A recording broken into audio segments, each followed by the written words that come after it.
요한계시록 13번째 시간입니다. 라오디게아 교회에 보낸 편지의 두 번째 부분을 살펴보겠습니다. 흑화라는 말이 있습니다. 검은색으로 변한다는 뜻인데 요즘은 착한 사람이 나쁘게 변한다는 의미로 자주 쓰이죠.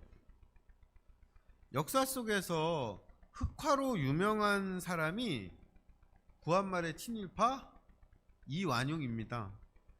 지금까지도 매국노의 대명사로 불리는 이완용은 젊은 시절에는 조선을 외세로부터 지키기 위해서 애썼던 애국자였고, 일본의 위협에서 벗어나려고 고종이 러시아 대사관으로 피신했던 아관파천이라는 사건을 기획하고 준비했던 고종의 최측근 신하였습니다. 독립협회 창립위원장으로 가장 많은 후원금을 내고 독립협회의 초대 부회장, 2대 회장을 했던 사람도 이완용이에요. 고종을 위협해서 을사조약에 서약하게 하고 폐위를 주도했던 역적, 일본이 조선을 침탈하는데 앞잡이 노릇을 했던 친일 매국노 이 이완용도 한때는 조선의 충신이고 애국자였던 겁니다. 착하고 옳았던 사람이 그 반대 방향의 길을 가는 걸 흑화라고 하죠. 저에게도 흑화된 사람들에 대한 개인적인 기억들, 인연들이 있습니다. 지금부터 정확히 20년 전입니다. 봄이었어요. 저와 가깝게 지냈던 선배 3명이 이제는 대한민국이 새롭고 정의로운 사회가 될 거라는 희망에 들떠 있었습니다. 이 선배들은 학생 운동을 하다가 감옥에 다녀와서 뒤늦게 복학했던 80년대 운동권 선배들이었어요. 저보다 6, 7살이나 많았지만 이런저런 인연으로 만나서 친해졌고, 또 저는 이분들에게서 배운 것이 많았습니다. 이분들은 대학을 졸업했지만 나이가 너무 많고 또 전과도 있어서 일반 기업에는 취직하지 못하고 학원 강사가 되었어요. 더 나은 세상을 만들려는 신념으로 청춘을 다 바쳤지만 당시로는 사회적으로 별로 인정받지 못했던 학원 강사가 된 거죠. 그런데 이분들의 마음을 사로잡았던 정치인이 노무현이었습니다. 선배들은 노사모 회원이 되어서 낮에는 시간이 많은 학원 강사의 장점을 살려서 전국으로 노무현 후보를 따라다니면서 자발적으로 선거운동을 했고 수입의 대부분을 후원금으로 냈습니다. 이렇게 열정적으로 활동하신 분들 덕분에 2003년에 노무현 후보가 대통령이 되었죠. 이분들은 자신들이 꿈꾸었던 평등하고 정의로운 세상을 노무현 후보가 이루어줄 수 있을 거라고 믿고 희망했죠. 하지만 노무현 대통령의 개혁은 많은 반대와 문제를 만났고 지지자들은 실망했고 여러 불꽃과 사건을 거친 후에 정권은 다시 보수정당에게 돌아갔습니다. 세상은 별로 바뀌지 않는 것 같았죠. 그런데 이때쯤 제가 알고 지내던 선배들도 달라지기 시작했어요. 더 이상 새로운 세상에 대한 이야기를 하지 않게 된 겁니다. 대신에 사교육 시장이 커지고 대학 입시에서 논술과 면접이 중요하게 되면서 이분들이 차린 학원이 대박이 났어요.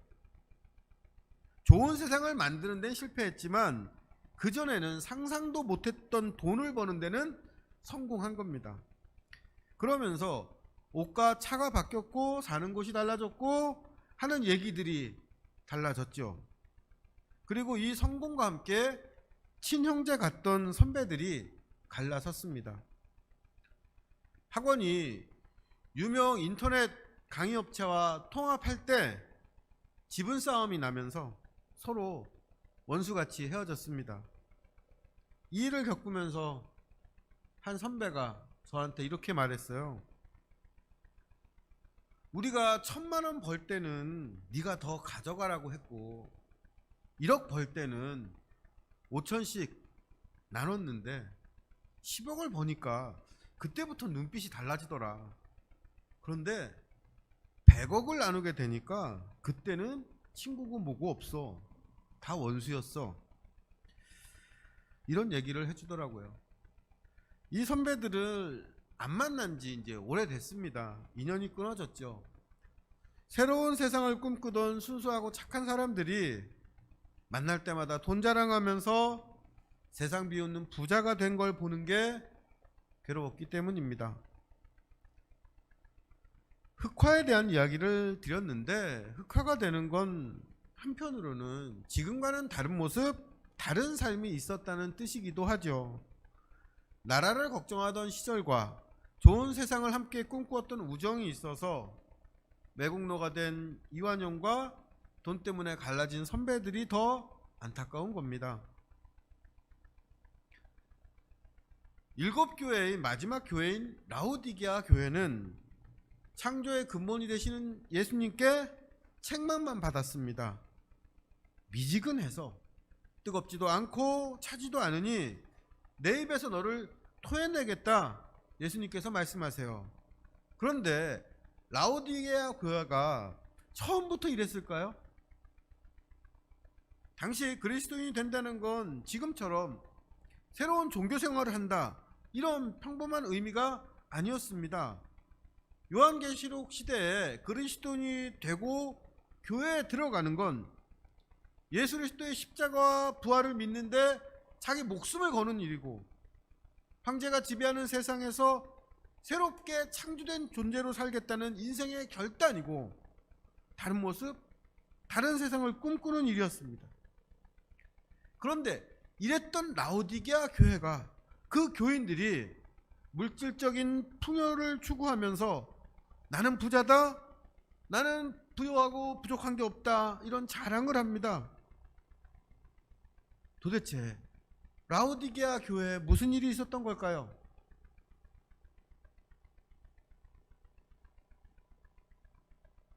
방금 전에 학원 사업으로 성공한 선배들 얘기를 드렸는데, 이분 중에 한 분과 이런 일이 있었어요. 만나면 매번 돈 얘기만 하니까 제가 좀 화가 났죠. 그래서 선배는 돈 번 거 말고 다른 거 자랑할 거 없어? 다른 얘기 할 거 없어? 라고 했더니 이분이, 내가 20년 친구, 청춘의 꿈도 버렸는데 돈도 못 벌면 쪽팔리잖아. 좋은 세상은 못 가져도 강남 빌딩은 가져야지 라고 했습니다. 그런데 이 말을 하는 선배의 표정이 아주 어둡고 슬퍼 보였어요. 그래서 알았습니다. 이 선배가 돈 자랑하는 건 좋은 세상을 만들겠다는 그 꿈을 잃어버렸기 때문이라는 거, 그 말과 표정을 보고 알 수 있었습니다. 돈을 많이 버는 걸로 꿈을 잃어버린 부끄러움을 가렸던 거죠. 라오디게아 교회는 실패한 교회입니다. 예수를 주로 고백하고 하나님 나라를 소망하며 모였지만 어느 때부턴가 현실에 굴복했고 실패했습니다. 그리고 이렇게 실패한 신앙 대신에 찾은 것은 물질적인 부유함이었어요. 예수 그리스도와 멀어지고 하나님 나라를 잃어버린 그 부끄러움을 나는 부유하다, 부족한 게 없다, 이런 자랑으로 감추었던 겁니다. 기독교 역사 초기에 그리스도인이 되었던 사람들은 대부분 약하고 가난한 사람들, 낮은 계급의 사람들이었어요. 라오디게아 교회도 비슷했을 겁니다. 이 사람들이 부자가 되었으면 얼마나 부자가 되었겠어요. 원래 부자였던 귀족이나 상인들에 비하면 아무것도 아니었을 겁니다. 평균이나 평균보다 조금 나은 형편이었을 거예요. 그런데 그들은 이걸 자랑합니다. 왜냐하면 이거라도 자랑하지 않으면 그들에게 남는 게 아무것도 없기 때문이에요. 하나님께서 새롭게 창조하시는 그 세상을 꿈꾸며 소망했던 사람들인데 여기서 실망하고 실패하니까 반대로 돌아서서 물질적인 부유를 추구하고 자랑하는 처지가 되었습니다. 이렇게 흑화되어 가는 사람들을 붙잡아 세우셔서 그 길을 멈추게 하시고 돌아서게 하려는 게 예수님의 마음, 라오디게아 교회를 책망하신 이유입니다. 예수님께서 너희가 미지근해서 토해내겠다 책망하십니다. 그런데 미지근하다는 건 아직 뭔가 좀 남았다는 거죠. 완전히 한쪽으로 기울어지지 않은 겁니다. 이 미지근한 라오디 교회가 어디 있습니까? 예수님의 입속에 있어요. 내가 토해내겠다 하시지만 아직은 예수님이 입 안에 머금고 계십니다.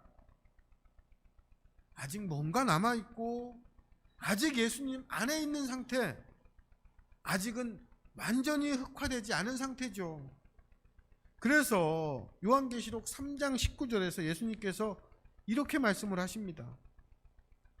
무릇 내가 사랑하는 자를 책망하여 징계하노니 그러므로 내가 열심을 내라, 회개해라. 이걸 흑화라는 말로 설명을 해보면 라오디게아 교회, 너희는 아직 완전히 흑화된 게 아니야. 도저히 회복 불가능한 상태가 아니야. 나는 너희를 사랑한다. 그래서 너희를 책망하고 어려움으로 징계해서 더 이상 악한 길을 가지 못하게 그 길에서 돌아서게 하겠다. 그러니까 너희도 처음에 열심을 회복하고 흑화의 길에서 돌아서라. 이렇게 말씀하신 것으로 해석할 수 있습니다. 이 땅에 하나님의 뜻이 이루어지기를 바라면서 하나님의 나라가 오기를 기도했지만 언제부터인가 반대로 돌아서서 세상의 만족, 물질의 부유함을 추구하던 라오디게아 교회를 향해서 예수님께서 세 가지를 말씀하세요. 요한계시록 3장 18절입니다. 우리 함께 말씀 읽어보실까요? 내가 너를 권하노니 내게서 불로 연단한 금을 사서 부유하게 하고 흰옷을 사서 입어 벌거벗은 수치를 보이지 않게 하고 안약을 사서 눈에 발라 보게 하라.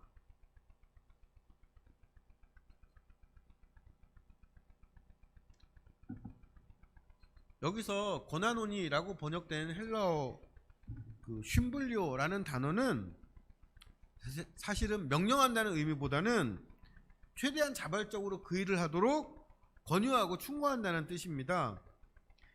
이미 실패하고 실망한 경험이 있는 라오디게아 교회에게 너희를 위해서 이런 일이 필요해. 다시 한번 이렇게 해보지 않겠니? 예수님이 설득하시듯 말씀하시는 겁니다. 그러면서 세 가지를 사라고 하죠. 첫 번째는 불로 연단한 금, 두 번째는 흰옷, 세 번째는 안약입니다. 이 세 가지는 비유와 상징이죠. 실제로 금을 사서 투자하고 옷가게에서 흰옷을 사고 의사에게 가서 눈병 치료제를 사라는 그런 뜻은 아닙니다. 예수님께서 첫 번째 사라고 하신 건 불로 연단한 금입니다. 여러 번 불순물을 걸러낸 순도 100%의 황금처럼 변하지 않는 귀한 것이 예수님에게 있으니까 이걸 사라고 하세요. 그럼 불로 연단한 금이 상징하는 그게 과연 뭘까요? 예수님의 어떤 것이 우리를 진짜로 부유하게 해주겠습니까? 이 금을 상징하는 여러 가지 해석이 있는데 저는 불로 연단한 금을 예수님의 말씀이라고 생각을 해요. 예수님께서는 우리를 향한 하나님의 뜻을 전하셨고 이 말씀은 불로 연단한 금처럼 여러 시대와 사회를 지나왔지만 그 가치가 변하지 않았습니다. 예수님의 삶과 말씀을 요약하면 하나님이 이처럼 너희를 사랑했으니 너희도 서로 사랑해라 입니다. 사랑이죠.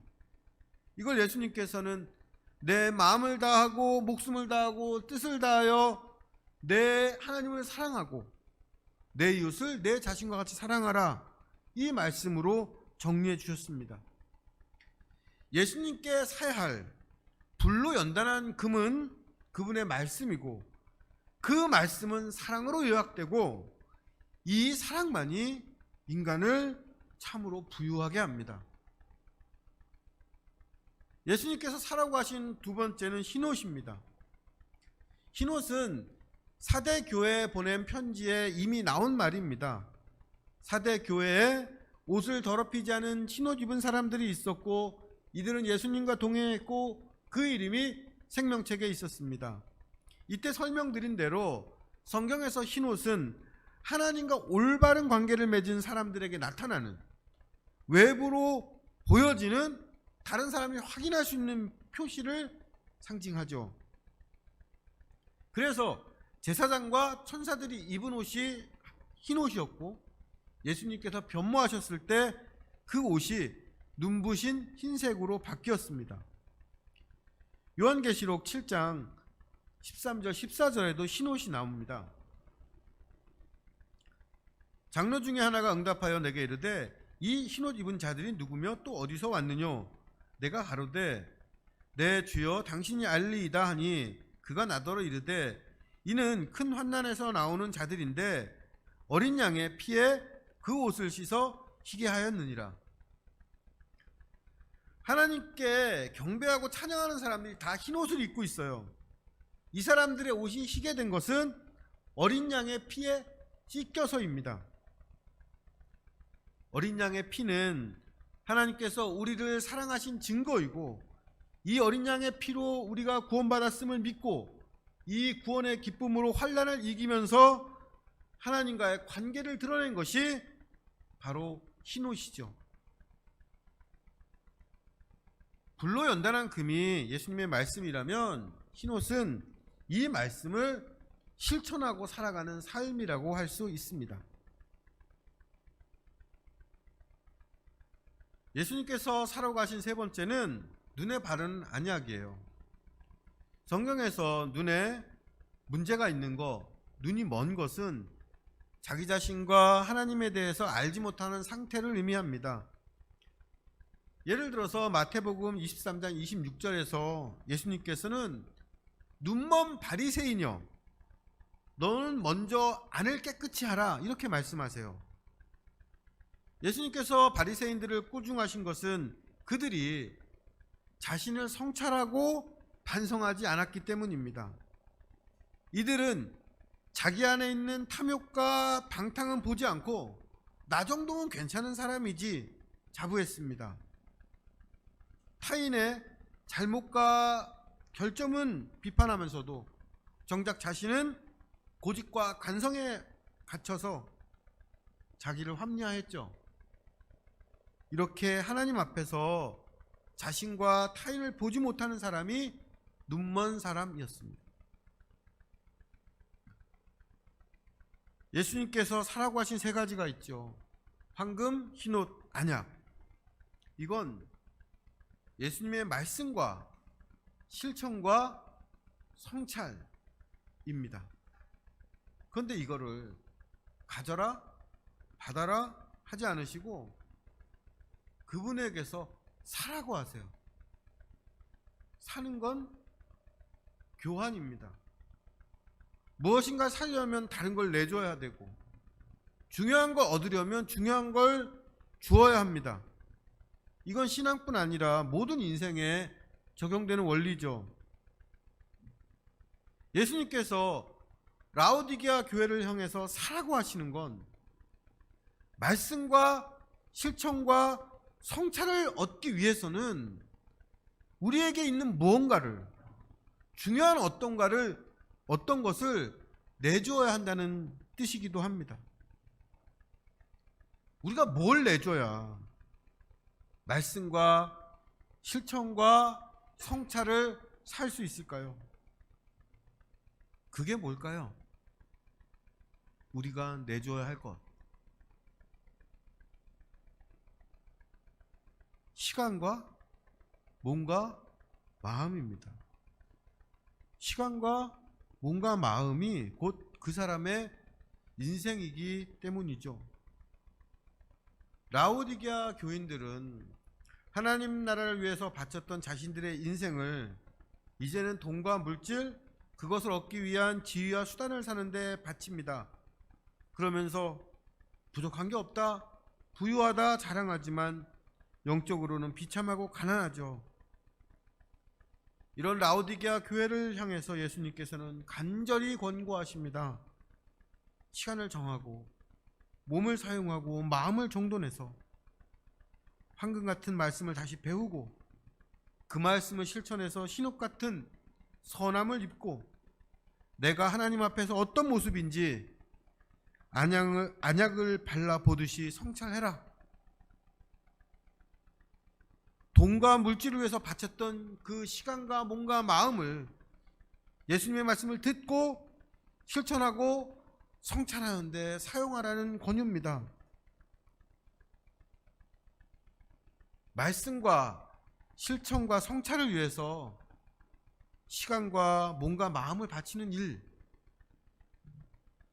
이건 전혀 새로운 일이 아니에요. 아주 오래된 신앙의 기본입니다. 여러분이 이 권유를 들은 라오디게아 교회 교인이라면 어떤 반응을 보이시겠어요? 네, 알겠습니다. 오늘부터 정신 차리고 당장 시간을 정해서 말씀을 읽고 몸을 다해서 실천하고 하루하루 내가 어떻게 살았는지 마음 다해 돌아보겠습니다. 이렇게 말씀하시고 실제로 그렇게 행하시겠습니까? 아니면 그건 옛날에도 해봤던 건데 그거 좀 하다 말 텐데 며칠 하다 힘들어서 그만둘걸? 이러면서 못 들은 척 하시겠습니까? 흑화하는 사람들의 공통점이 하나 있는데 그게 바로 냉소예요. 나도 한땐 열심히 해봤어. 내가 해봐서 하는데 네가 아직 순진해서 그러는데 현실은 달라. 이러면서 가장 기본에 충실했던 순수한 시절과 그런 사람들을 비웃는 겁니다. 라오디게아 교회의 반응이 바로 이랬던 것 같아요. 그래서 예수님께서 말씀하십니다. 요한계시록 3장 20절입니다. 함께 읽어보실까요? 볼지어다 내가 문 밖에 서서 두드리노니 누구든지 내 음성을 듣고 문을 열면 내가 그에게로 들어가 그와 더불어 먹고 그는 나와 더불어 먹으리라. 요한계시록 3장 20절은 그림으로 더 유명한 말씀입니다. 많은 화가들이 이 구절로 문을 두드리는 예수님을 그렸는데 여러분들도 다들 한 번쯤은 보셨을 것 같습니다. 또 이 구절을 자주 볼 수 있는 건 전도지예요. 믿지 않는 분들에게 이 구절이 적힌 전도지를 나눠주면서 지금 당신 마음의 문을 열면 예수님께서 당신과 함께 하실 겁니다. 이렇게 복음을 전합니다. 그런데 확인하신 것처럼 이 말씀은 불신자가 아니라 흑화의 길로 가고 있는 라오디게아 교회와 교인들에게 하신 말씀이에요. 시간정의 말씀을 다시 읽고 배우고 몸을 다해서 그 말씀 실천하고 하루하루 내가 어떻게 살았는지 마음 다해서 성찰해라. 그 권유에 그거 이미 다 해봤는데요. 해도 안 되던데요. 이젠 하기 싫어요. 이러면서 문을 닫아건 사람들에게 그러지 말아라 부탁하시는 말씀입니다. 지금 예수님께서는 라오디게아 교회 문 밖에 서 있습니다. 예수님을 문 안으로 받아들여서 교회가 된 건데 어느 땐가 예수님을 교회 밖으로 쫓아냈고 이제는 교회 안에 더 이상 예수님이 없습니다. 그런데 이거하고 똑같은 일이 우리 마음 우리 삶에서 일어나요. 교회와 그리스도인에게 쫓겨난 문 밖의 예수님입니다. 그런데 쫓겨난 예수님께서 다시 들어가게 해달라고 문을 두드리시죠. 예수님은 문을 두드리십니다. 문을 두드릴 뿐 문을 부수지 않으세요. 우리를 존중하셔서 그분의 음성을 듣고 문을 열기를 기다리십니다. 우리에게 문을 열거나 열지 않을 자유가 있죠. 문을 열지 않고 예수님의 음성을 듣지 않고 지금 하는 대로 나는 부자다, 부족한 게 없다 하면서 흑화의 길을 가다 비참하고 가난하게 끝날 수도 있고, 예수님의 음성을 듣고 문을 열어 그분을 다시 내 삶의 주인으로 받아들일 수도 있습니다. 여러분은 어떤 선택을 하시겠습니까? 예수님의 음성을 듣고 문을 열고 예수님을 받아들일 때 내 시간과 몸과 마음을 다해서 다시 예수님의 말씀을 배우고 예수님의 삶을 실천하고 예수님을 기준으로 나를 성찰할 때 세상은 바뀌지 않아도 내 삶이 바뀝니다. 부자다, 부유하여 부족한 게 없다 하지만 사실은 하나님 아닌 것들로 채워진 가난하고 눈멀고 벌거벗은 삶이 새롭게 됩니다. 마치 탕자처럼 예수님을 버리고 물질과 부유함을 추구해 봐서 그 삶이 얼마나 헛되고 배고픈 것인지 깨달았기 때문에 그전과는 다른 차원의 진실하고 생생한 신앙을 가질 수 있습니다. 예수님께서는 이 신앙을 함께 밥 먹는 가족 같은 친밀함으로 표현하십니다. 이건 밥 먹는 것처럼 평범하고 매일 벌어지는 일들에서 예수님께서 함께 하시겠다는 약속입니다. 그런데 이 약속을 하시는 예수님은 창조의 근본이신 하나님이세요. 그래서 이 약속은 말씀을 듣고 실천하고 성찰하는 그 매일의 삶에서 밥을 함께 먹는 것처럼 친밀한 사귐을 통해서 우리를 예수님의 모습으로 창조해 가시겠다는 약속이기도 합니다. 그리고 이 약속은 헛된 자랑에 빠져서 토해내고 싶었던 미지근한 존재들이 예수님과 함께 보좌에 앉아서 이 세상을 다스리는 영광된 미래로 끝이 납니다. 라오디게아 교회에게 하신 예수님의 말씀은 예수 그리스도를 문 밖에 쫓아내고 그 자리를 물질적인 풍요와 만족으로 채우며 살아가지만 끊임없이 인생의 배고픔과 허무와 무기력을 경험하는 이 시대와 우리들에게 주시는 말씀입니다. 오늘 저의 설교가 문 밖에서 문을 두드리는 예수님의 음성으로 들려지기를 간절히 바랍니다.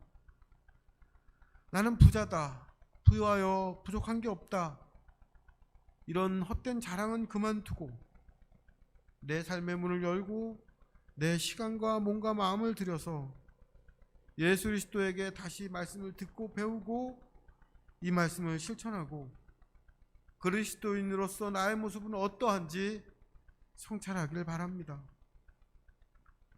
흑화되지 않은 사람은 한때 열심히 했던 사람이 아니라 끝까지 기본에 충실했던 사람이었던 것 같습니다. 예수님께서 문을 연 우리에게 들어오셔서 우리와 더불어 먹고 우리는 예수님과 더불어 먹는 새로운 창조의 시간, 가장 기본적인 그 시간들이 오늘부터 다시 시작되기를 간절히 축복하고 기도합니다.